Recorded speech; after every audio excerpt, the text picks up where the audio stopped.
পুজোতে ফিরে আসুন, উৎসবে ফিরে আসুন, পুজোতে ফিরে আসুন, উৎসবে ফিরে আসুন। উৎসব কাকে বলে? যে জিনিসটাকে ঘিরে আমরা আনন্দিত হয়ে উঠি, বা যে জিনিসটা আমাদের দৈনন্দিন কিছু দুঃখ কষ্টে সাময়িক একটু মলম লাগাতে পারে, এই কিছুদিন বা কিছু সময়ের জন্য আমরা দুঃখগুলোকে ভুলে থাকি। কিন্তু একজন প্রধান সমাজতত্ত্ববিদ উৎসবের একটি নতুন উপযোগিতা সম্পর্কে সম্প্রতি আমাদের একটি তত্ত্ব সরবরাহ করেছেন, যেটা প্রণিধানযোগ্য। তিনি বলছেন, উৎসব যদি শুরু হয়ে যায় তাহলে তোমার প্রতিবাদ থেমে থাকতে হবে, প্রতিরোধ থেমে থাকতে হবে, বিদ্রোহ থেমে থাকতে হবে। ঠিক যেরকম রেফারি খেলা শেষের বাঁশি বাজিয়ে দিলে তুমি আর খেলা চালাতে পারো না, তোমাকে বল নিয়ে চলে যেতে হবে, সে তুমি যত বলেই হারো না কেন। ঠিক সেইভাবে তোমার মনের মধ্যে যতখানি ক্ষোভ সঞ্চিত হোক না কেন, যতখানি ক্রোধ পুঞ্জীভূত থাক না কেন, সেটাকে আর তুমি উগরে দিতে পারবে না, আছড়ে ফেলতে পারবে না, কারণ এবার উৎসব শুরু হয়ে গেছে। ফলে উৎসব যে একটি সুমহান আব্বুলিশ, যেটা বলে দিলে আর তুমি চোর ধরতে পারবে না, এটা কেউ এতদিন জানতো না, কিন্তু এখন নতুন করে জানলো। কি ঘটেছে? একটা প্রখর অন্যায় ঘটেছে, এবং অনেকজনের মনে হয়েছে সেই অন্যায়ের প্রতিকার করার কথা যাদের ছিল তারা সেই অন্যায়ের প্রমাণ লোপাটে সাহায্য করেছে, এবং সেই অন্যায়ের এক প্রধান হোতাকে আরো উঁচু কর্তৃপক্ষ থেকে তিরস্কৃত করার বদলে পুরস্কৃত করা হয়েছে। ফলত একটা সমাজ দাঁড়িয়ে থাকে যে প্রতিশ্রুতিগুলোর ওপর, যার মধ্যে একটা প্রধান প্রতিশ্রুতি হলো এই যে কেউ যদি অন্যায় করে তাকে চিহ্নিত করে শাস্তি দেওয়ার চেষ্টা করতে হবে, সেটাই লঙ্ঘিত হয়েছে। সেই জন্য কিছু লোক প্রতিবাদ করেছে, এই জনরোষ আছড়ে পড়েছে। এবং এটাও একটু বুদ্ধি থাকলেই বোঝা যায় যে এই অন্যায়টাকে কেন্দ্র করে জনরোষটা আছড়ে পড়লেও আসলে শাসক দলের বা সরকারের অনেক দিনের অনেকগুলো অন্যায়ের বিরুদ্ধে ক্রোধ ও ক্ষোভ পুঞ্জীভূত হচ্ছিল, এটাকে উপলক্ষ করে সেটা পুরোটা উগরে আসছে। তা সেটা জেনে শাসক দল কি করেছে? ক্ষমা প্রার্থী হয়েছে? না, তারা কি সহমর্মী, সমব্যথী, সমজদারের স্বরে বলেছে না না ঠিক আছে আমাদের কিছু ভুল হয়ে গেছে, আমরা আত্মসংশোধনের পথে যাব? না, তারা কি করেছে? তারা কট্টর শাসকের স্বরেই বলেছে যে ভাই এসব করতে যাসনি। তাদের কিছু চেলা চামুন্ডা আছে যারা হুমকি দিয়েছে যে অমুকের বিকৃত ছবি আমরা পোস্টার করে টাঙাবো, তমুককে বেরোতে দেবো না। কোথাও মিছিলে, শান্তিপূর্ণ প্রতিবাদী মিছিলে লাঠি চালানো হয়েছে, তারা যা এঁকেছে সেগুলোকে মুছে দেওয়ার চেষ্টা করা হয়েছে। এবং তারপরে এই শাসকের প্রধান একজন মানুষ এই আশ্চর্য উৎসবের তত্ত্বটা এনে হাজির করলেন। তত্ত্বটা কি? সেটা হচ্ছে, বাবা যা হয়েছে হয়েছে, এবার উৎসবে ফিরে এসো, পুজোয় ফিরে এসো, মানে বিপথে যাচ্ছিলে এবার ফিরে এসো। সেই অভিভাবকরা বলেন না যে এই অনেক খেলা হয়ে গেছে, এবার কিন্তু 7টা বেজে গেছে, পড়তে বসো।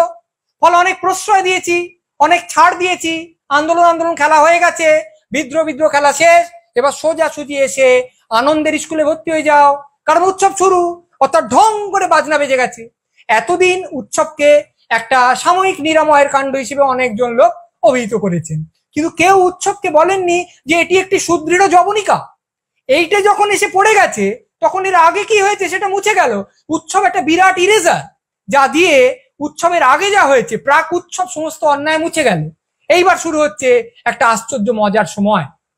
নগর পুড়ছে, দেবালয় পুড়ছে, কিন্তু ঢং করে যেহেতু ঘন্টা বেজে গেছে, যেহেতু ক্যালেন্ডারে লাল তারিখ এসে গেছে, সেহেতু তোমায় জ্বলন্ত সত্য থেকে মুখ ফিরিয়ে হই হই করে এগরোল খেতে হবে, মাটন রোল খেতে হবে, দুয়ার তুলে নৃত্য করতে হবে, মেলা বসাতে হবে, জলসা ঘটাতে হবে।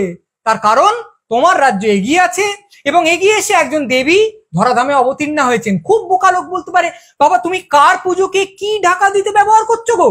যে পুজোয় দেখানো হয় একজন নারী অশুভের বিনাশ করছেন, যে পুজোয় নারী শক্তির উদ্বোধন হয়, নারী শক্তির উদযাপন হয়, নারী শক্তিকে পুজো করা হয়, সেই পুজোটা ব্যবহার করে তুমি ঢাকা দিচ্ছ এমন একটা আন্দোলনকে যা নারী নির্যাতনের বিরুদ্ধে, যা নারীর সার্বিক সম্মান বৃদ্ধির পক্ষে।